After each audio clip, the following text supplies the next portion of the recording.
Who is on it? It's, well, I told them to change. It's Horsford, Kelly, Lisa McBath.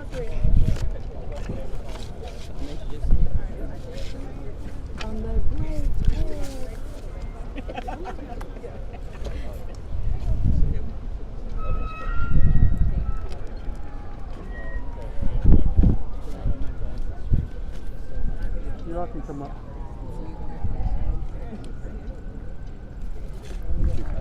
We have Lisa.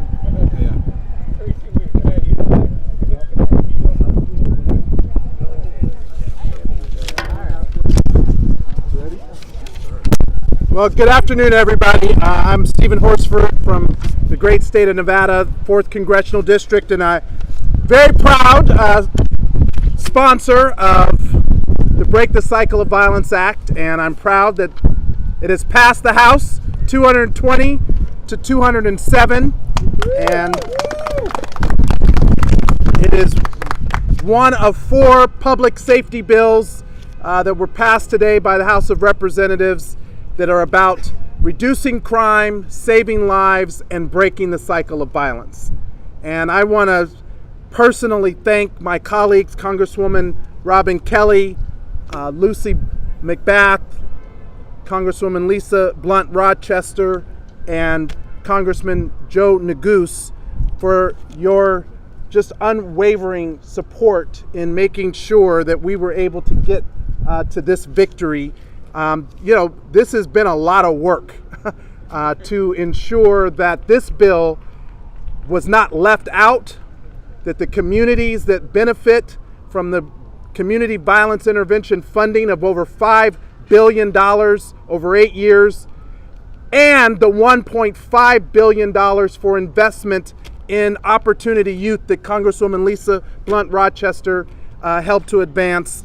I am just so honored and proud to work with all of you, and to Senator Cory Booker, who is the sponsor in the Senate, and of course our chairwoman of the Congressional Black Caucus, Joyce Beatty, who was involved in around-the-clock negotiations over the last few days to ensure that the vote happened, that we had the votes to pass the rule, and that all 4 bills moved forward, and they did.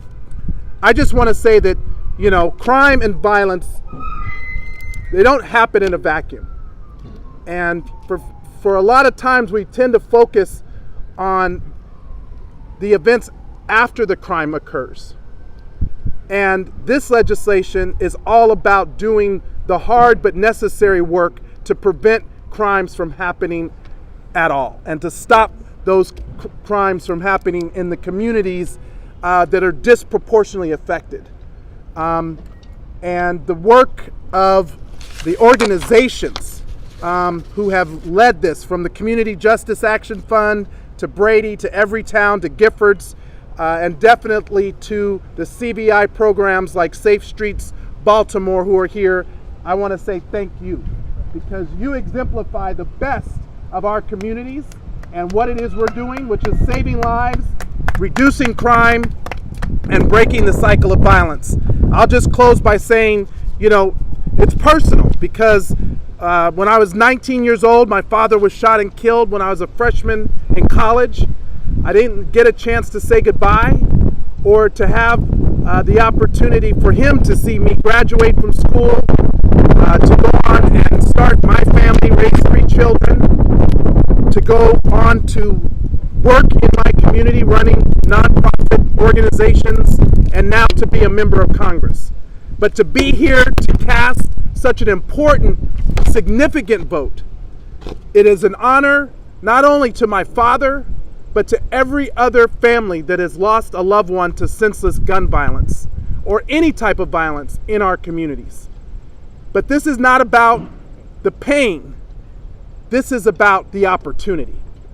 And I want us to focus on the investment in people that is going to create the hope and the aspirations that every person grows up with. They just need that chance to fulfill their purpose. Someone gave me that chance. That's why I am standing here today, and that is why I am so honored to have played a role in getting this legislation over the victory line. And we will continue to work and fight to keep our communities safe, to reduce crime, to save lives, and to break the cycle of violence. And with that, I'm going to turn it over to Congresswoman Robin Kelly, my sister from Chicago, who is just,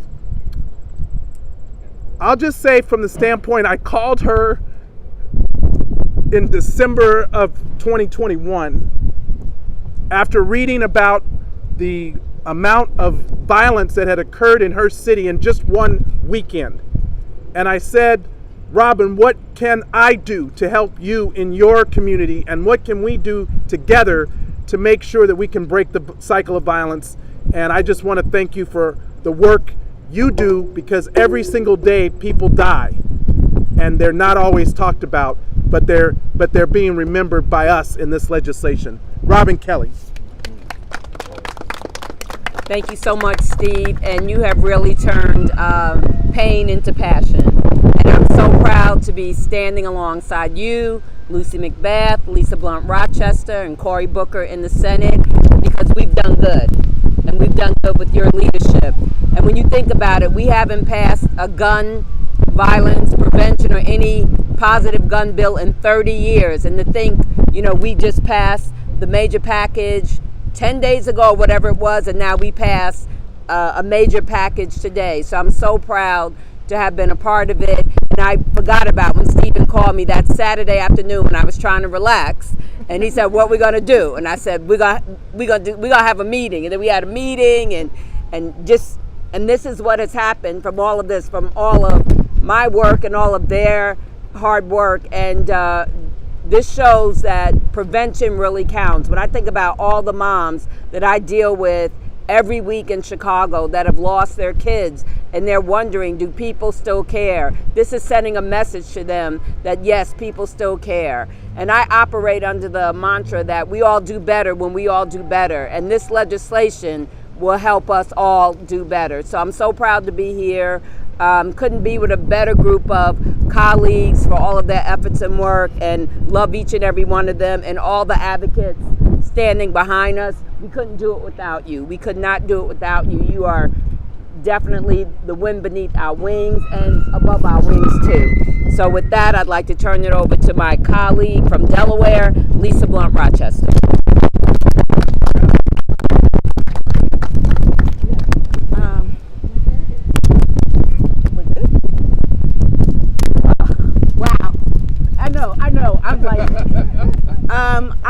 I want to first start off by thanking Steven Horsford for your leadership.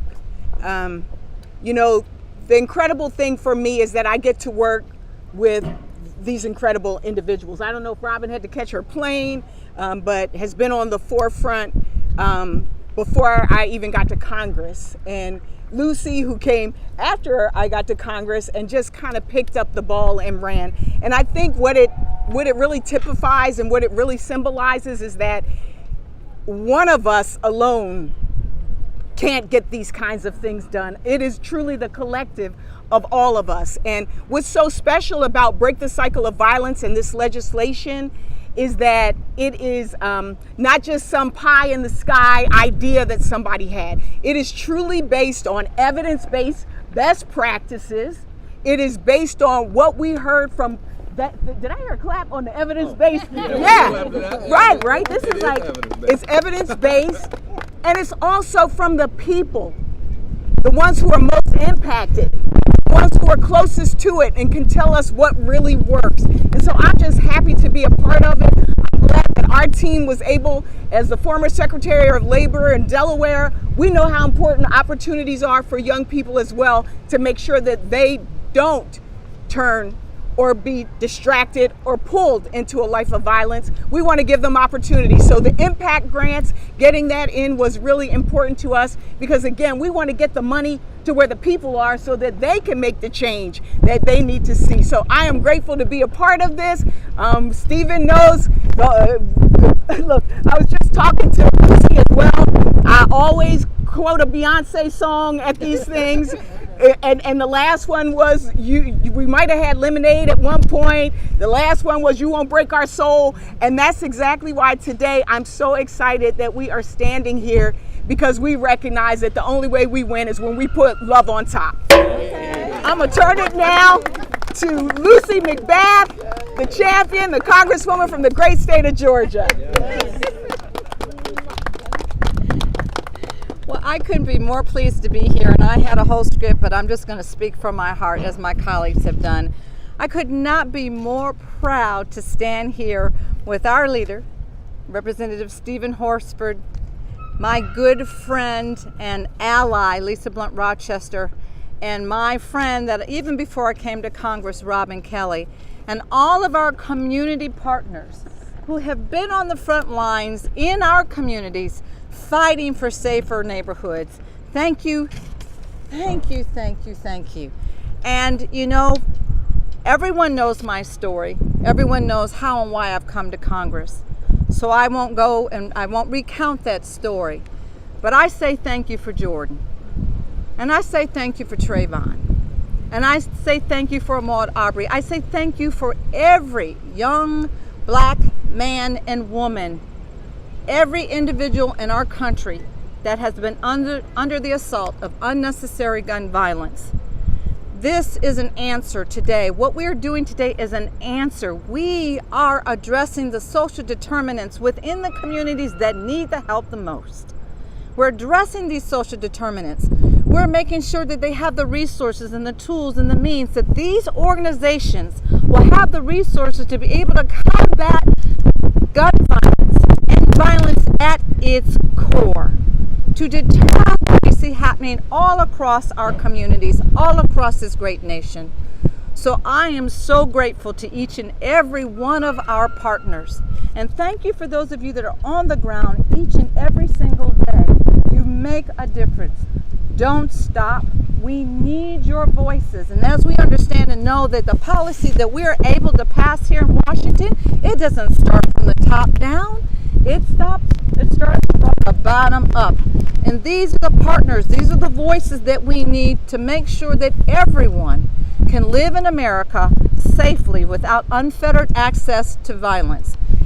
But once again, on behalf of my son Jordan, I say thank you. Thank you, Lucy. And we've also been joined by Congresswoman Sheila Jackson-Lee, who is also the chair of the subcommittee on crime and justice that oversees the jurisdiction where a number of these bills went through. I want to thank her for her leadership and making sure that these bills remained a priority with the Judiciary Committee and the package that was been done and all the other work that you've done. We stand on your shoulders and others in our caucus who have made these issues a priority for a long time. Congresswoman Sheila Jackson-Lee.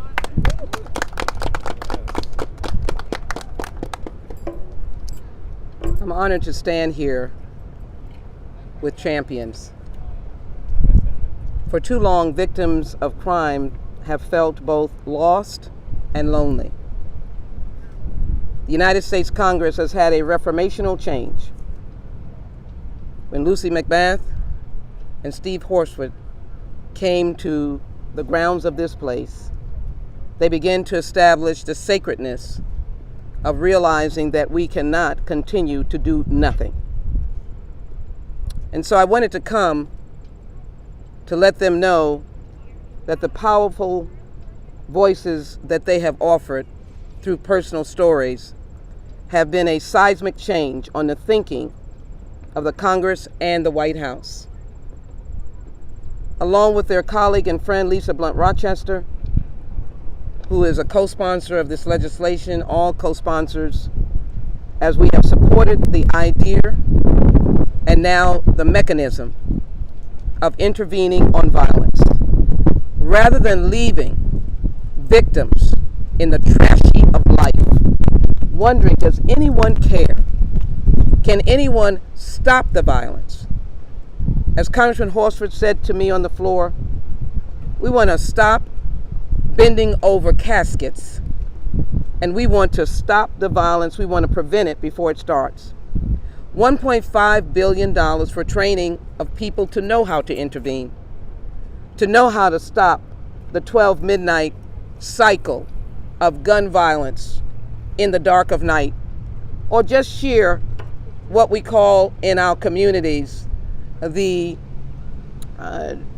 breaking in of houses when people are in them, scaring families together and causing a massive loss of life, or taking lives senselessly, or as I was at a community event, just getting out of the car, and a gang started a gunfight a few feet from me in the street, in the neighborhood, hearing the gunfire being thrown to the ground because no one knew where it was. And let me be very clear, Congressman Horsford, I had my 7-year-old grandchild because you know how difficult it is to spend time with family. So on a public event that I was going to, it had children there, and I said, let me take my grandchild today. We both were thrown to the ground. But what disturbs me most, the impact on other people. The impact, if you will, on a mother who called the police. I said it on the floor. It was 2 a.m. in the morning. Her husband and child had left, allegedly for some purpose to go to a store or some meetup, sad to say. And she called the police about mid-morning. When I say that, I'm talking about like in the night, 3 a.m. I can't find my husband and I can't find my baby in the car seat. The husband was found dead at one spot and the car was found in another spot and the toddler was dead. $1.5 billion and $5 billion for community grants. I don't know what we could imagine today. Victims legislation, training legislation, mental health legislation, but the legislation that is a crowning jewel is the one that says America can do better. And we can do better by insisting that violence stops in America, whether it's rural or urban, or it is any jurisdiction that you may have. I'm ready to go. I'm ready for this bill to be signed by the President of the United States, and for these grants to come out, and for victims, and for people, and for young people to finally put down the gun and say there's something else to my life. I can do something else. I'm putting the gun down because Steven Horsford cared. Lucy McBath cared. I joined them in caring. The Democrats joined them in caring. And we hope that some good thinking people on both sides of the aisle recognize that the only way America is going to come to our highest values is when we put down the gun, stop the violence, and begin to embrace a light of brightness in the future. I want to thank you, Congressman Horsford, for your courage, and all of the community justice allies for their courage as well. This couldn't be a better day. Congratulations to you.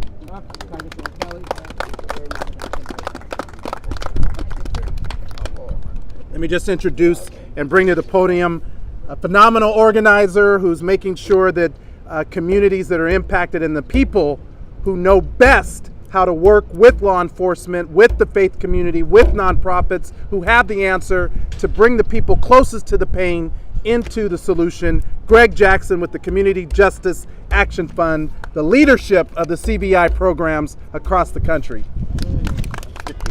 Wow. That was the best intro ever. That means a lot.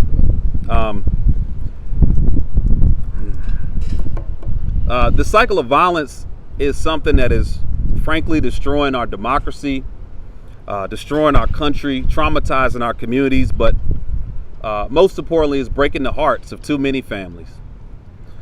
Right now, the cycle of gun violence is the #1 cause of premature death for black men, for all youth, the #2 cause for black women, and the #2 cause for Latino men.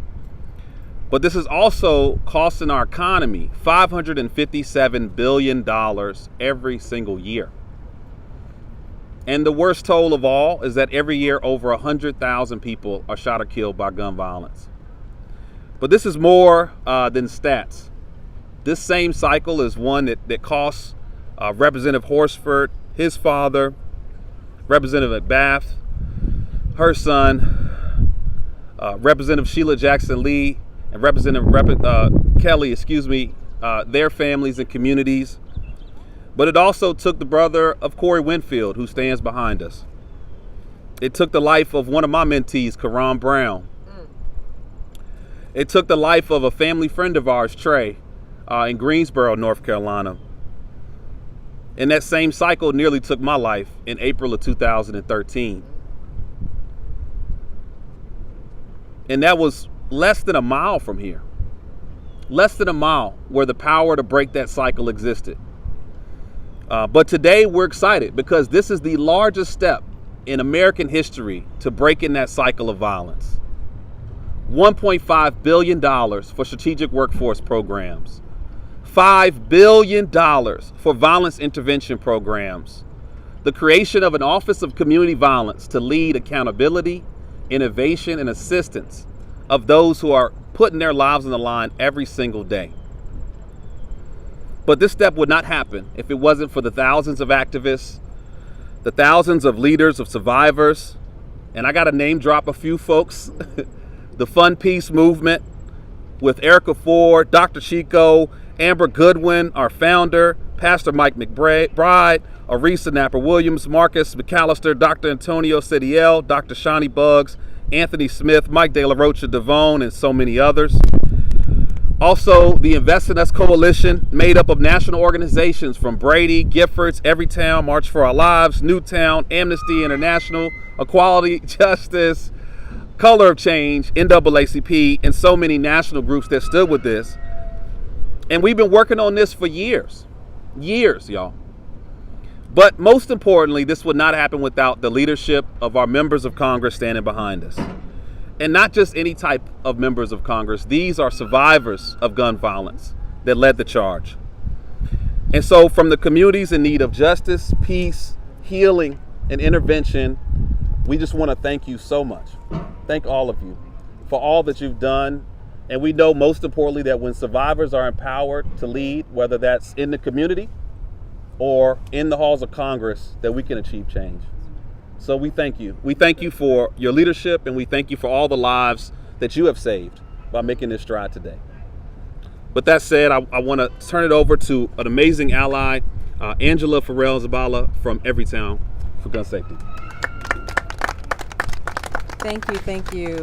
Thank you, Congressman Horsford, and everyone else here this afternoon. I'm Angela Farrell-Zabala, the Senior Vice President of Movement Building at Everytown for Gun Safety and Moms Demand Action. It's an honor to join gun safety champions like Representative Horsford, McBath, Kelly, Blunt Rochester, Jackson Lee, everyone here with us today to celebrate this historic action by the House to pass the Break the Cycle of Violence Act. In memory of all the folks and the lives that were taken from us today, and also the more than 40,000 Americans lost to gun violence every year, and the countless others who are shot and wounded. Make no mistake about it, today's passage is an important step forward for the gun violence prevention movement. Community gun violence disproportionately impacts Black and Brown communities and is concentrated in cities with just 127 cities accounting for more than half of our nation's gun violence and homicides, with cities nationwide experiencing 34% jump in gun homicide in 2020 and persistent gun violence ever since. Fortunately, community-based violence interruption programs have been working in these cities for decades, leveraging their earned trust and credibility to ensure public safety within their communities via evidence-informed strategies. Strategies which have proven effective at targeting the people and places that drive our gun violence with a public health approach, like street outreach, hospital-based violence intervention programs, place-based strategies that create safe and healthy spaces, and other community-led and community-centered efforts. And Greg shouted out so many people, and I would, if I try to sit here and give all the names, I would certainly miss people. But I want to thank Greg and Community Justice Action Fund, Erica Ford, Pastor Mike, and others who have been on the forefront of this work for decades, and really thinking about all the work in the Invest in Us Coalition. Thank you, Greg and others. for your leadership. We are grateful, and we're grateful to stand with Congressman Horsford when he introduced the Break the Cycle of Violence Act last year in acknowledgement of these incredible life-saving initiatives and a very urgent hope of sustaining and scaling them across the nation to every community in need in this very urgent moment. And today we're thrilled to celebrate this important moment as the Break the Cycle of Violence Act officially passed the House. This will deliver $5 billion in dedicated funding for evidence-informed, community-based violence intervention programs, working to reduce gun violence in our most vulnerable communities, and a new $1.5 billion federal grant program for year-round job training and workforce development in communities disproportionately impacted by gun violence. It would make a significant impact and provide much-needed support to communities most heavily affected by gun violence. In the wake of breaking a nearly 30-year logjam in Congress earlier this summer with the bipartisan Safer Communities Act and today's meaningful passage in the House, we continue on the path to progress to help to ensure a safer future for generations to come. We'll still have a lot of work to do. Don't get me wrong, there's still much to do. But with today's passage, we have a big step that we're taking and getting closer to treating gun violence as a public health crisis that it truly is, and turning the tide on gun violence in America. Thanks to all of the leaders in the Invest in Us Coalition and their leadership in inspiring this path forward. Thank you so much. And with that, I'd love to bring Adzi Bokiwa from Giffords. Thank you so much to Representative Horsford, Congresswoman McBath, Kelly, and Jackson Lee, as well as Congresswoman Blunt Rochester, and all the survivors of gun violence who are here today. My name is Adzi Bokiwa. I'm the Federal Affairs Director at Giffords, and it's an honor to be with you all today celebrating the passage of the Break the Cycle of Violence Act. Last June, many of us gathered right here in this very spot for the introduction of the Break the Cycle of Violence Act. And since then, this coalition of advocates, survivors, and members of Congress has made it our mission to make sure that the people in our communities who are putting their lives on the line to stop gun violence have the financial support they need to do their life-saving work. Now that the House has passed this bill to provide a historic $5 billion investment in violence intervention programs, our mission is one giant step closer to being realized. We know all too well that gun violence is an epidemic that takes more than 41,000 lives every year. And that epidemic will only end with the comprehensive, community-involved, whole-of-government public health approach that the Break the Cycle of Violence Act supports. $5 billion for evidence-informed violence intervention programs and an additional $1.5 billion for youth workforce training, as well as the creation of a new Office of Community Violence Intervention. Violence intervention programs work, but only when they're properly funded and implemented. But even without that adequate funding, leaders in Black and brown communities have consistently given their time, efforts, and sometimes even their lives to save others. The historic federal funding in this bill will provide these dedicated outreach workers the resources they require and deserve for their life-saving work. This funding will help more cities across the country adopt CVI programs, stop gun violence before it ever happens, and reverse the dangerous increase in homicides many of our cities have seen over the past few years. Passing this bill is one of the most significant steps forward we can take to end gun violence. So I want to thank all of the members of Congress here today for their support of the bill, all 220 members who voted to pass the bill, and especially want to thank these members in particular for their years-long advocacy to end gun violence. And now it's up to the Senate. We ask the Senate to pass this bill as soon as possible. Thank you.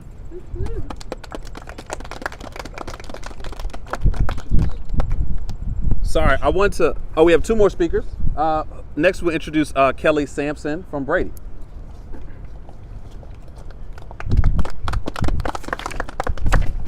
Good afternoon, everyone. I'm Kelly Sampson, and I'm Senior Counsel and Director of Racial Justice at Brady, one of the nation's oldest gun violence prevention groups. And on behalf of my colleagues, I want to thank Congressman Horsford for his leadership, Congresswoman McBath for her fierce passion about this issue, all the members who voted today. More than 1 in 5 Americans report that they or someone close to them has had a direct experience with gun violence. So it's true that the gun violence epidemic hurts everyone, but gun violence's toll on Black and brown communities is staggering. The gun homicide rate for Hispanics, which is the term the data uses, is more than double that of white Americans. Meanwhile, Black Americans are more than 11 times more likely than white Americans to die by gun homicide, which accounts for a 4-year reduction in life expectancy for Black men. Many were shocked to learn that gun violence is now the leading cause of death for all children nationwide, but it's long been the leading cause of death for Black children and teens, who are 14 times more likely than white children to die by gun homicide. These disparities are not inevitable. The overwhelming share of gun homicides occur in urban communities that systemic racism has segregated, oppressed, and disenfranchised for decades. This, coupled with easy access to firearms, leads to devastating results.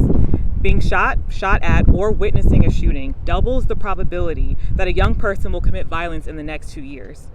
Indeed, experiencing violence dramatically increases the risk that the victim may become a perpetrator. And the repercussions in Black and brown communities reverberate well beyond the victims themselves. That's why cycles of generational poverty, daily gun violence, and retaliation benefit from community intervention. The pervasive nature of gun violence produces collective trauma, and communities burdened by fear and constant shootings must divert their already limited resources for fighting for basic safety rather than investing in education, economic opportunity, and general quality of life. Beyond the staggering toll of human gun violence, communities that experience higher levels also face enormous financial burdens through depopulation, decreased commercial activity, decreased property values, and fewer jobs. Moreover, a single homicide on average costs American taxpayers nearly $500,000 in direct medical and criminal legal expenses. Deterring violence and preserving the economic stability of communities thus go hand in hand. The Break the Cycle of Violence Act will work directly to address these issues by providing historical investments in communities most impacted by cycles of violence and trauma. By taking a public health approach and investing in evidence-based programs, we can not only alleviate the daily toll of gun violence, but we can also begin to undo years of disinvestment and economic injustice in the most impacted communities. So once again, my colleagues and I are so grateful to the members who have put so much effort into passing this bill. And now I will pass it over to Corey Winfield from Safe Streets, Baltimore. All right, this person deserves a big introduction. So I'm gonna do my best. But this money means nothing if it doesn't get to the organizations that are working hard to save lives every day. Every conflict that we've seen in our communities could have been prevented. Only 30% of homicides in the Black community are connected to another felony. Only 11% of homicides are connected to gang violence. The bulk of gun violence in our communities are interpersonal conflicts that just go too far. And we have leaders in our communities that are working hard every day to intervene those conflicts and prevent violence from happening and save lives. And they're saving lives every day. Right now, they're saving lives. But they're under-resourced, under-supported, and underfunded. And this brother right here, when he put his life on the line to start doing violence intervention, he was getting paid $11 an hour, risking his life every day for $11 an hour because he cared about saving his community. And so I'm just extremely proud and honored to introduce Corey Winfield from Safe Streets, Baltimore, to share more about this life-saving work and what this means for America and for communities today. Thank you.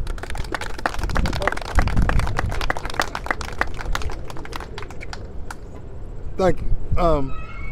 First of all, this is a touching moment for me. 2006, I was released from prison after doing over 2 decades. 6 days after I was home, my little brother was gunned down in front of our house. Shot twice in the back of the head. And 2 days before that, he told me about an altercation that he had with a young man that lived down the street about a basketball game a year before. And I blew it off. Because to me, at that time, a fight, we had countless of fights in the neighborhood. But I'm still thinking 20 years ago. Until we got that call that he was laying in front of our house, riddled with bullets. It rocked me and it crushed my family. It actually sent me back on the verge of going back to prison. I wanted to kill the person who killed my brother. I seeked out to do that. My mother stopped me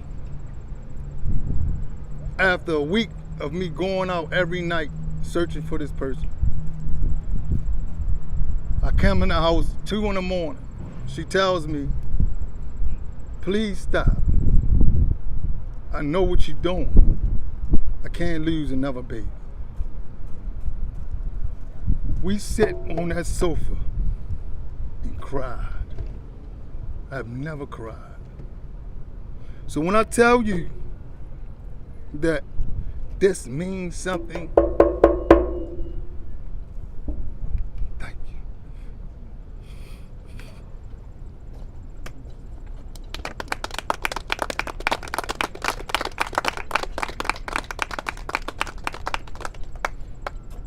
Because we didn't have nowhere to go. I didn't know where to turn. We didn't have a Safe Streets program at that time.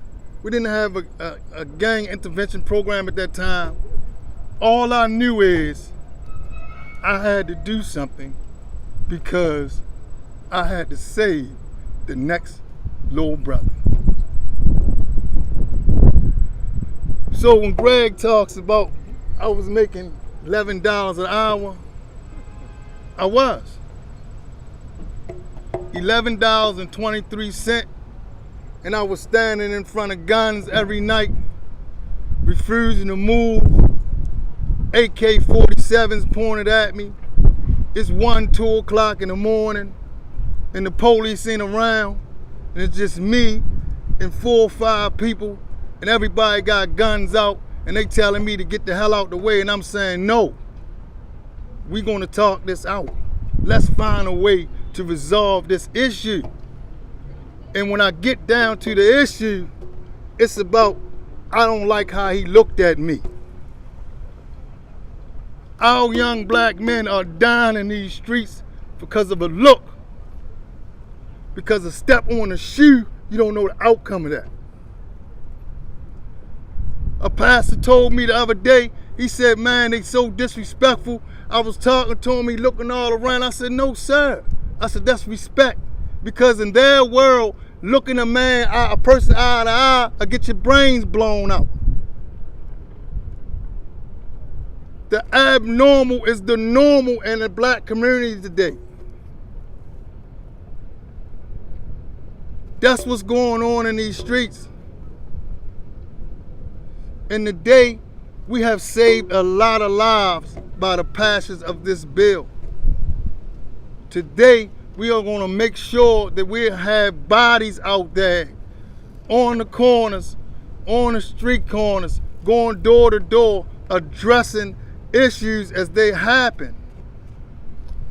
I have got up 6 in the morning, 5 in the morning, and stood on bus stops so mothers can go to work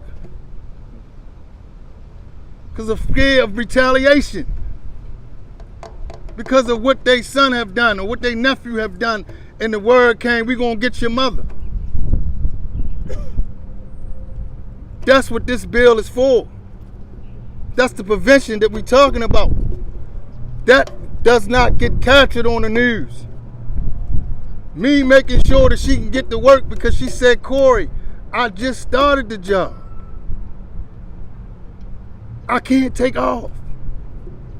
I said, don't worry, I'm gonna be there. And we watched the car go down the street 3 times. But because I was standing there, they kept going. And she was dead scared. I had to ride all the way to work with her. That's the intervention that we're talking about. That's the saving of lives that we're talking about. So for the first time in years, when I thought it wasn't no hope and I wouldn't give up, I kept getting up, going to work. I kept standing. I used to wear this shirt so much. My girlfriend said, if I see you in another Safe Street shirt. But the message had to be told, and it has to have been out there. Gang members called my phone and asked me to settle disputes.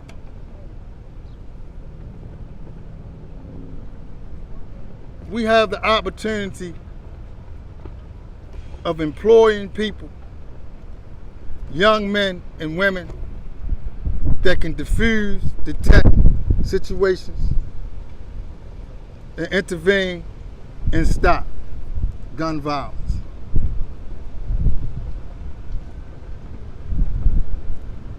Right now in Baltimore City, we are over 250 so-called murders.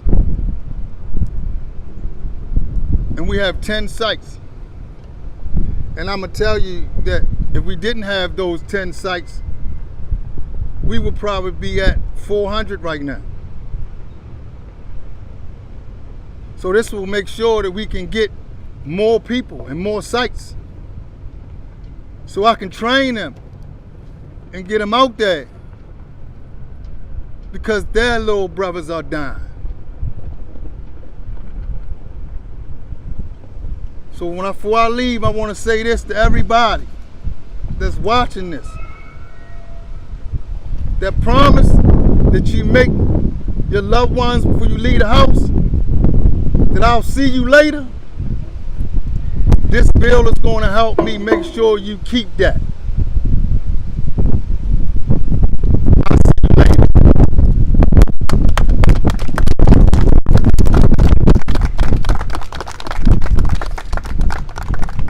There's no better way to end the press conference than those words, Corey, and you just bring to heart the real meaning behind this policy and the lives that it can change and the impact that it can make. And we want, thousands of more Coreys all across the country who are trained in this evidence-based approach to prevent and intervene on violence, not only gun violence, but any form of violence. So again, I just want to thank my colleagues, thank all the gun violence prevention groups. This was one of 4 bills that was passed today by the House of Representatives. It builds on the work that we passed in the Bipartisan Safer Communities Act, where we did invest $250 million in community violence intervention. This bill goes further with $5 billion and $1.5 billion to help make sure opportunity youth, 16 to 24, are also a big part of the solution going forward. So thank you for joining us. Let's go out and get the work done. And I appreciate everyone being here today. God bless you.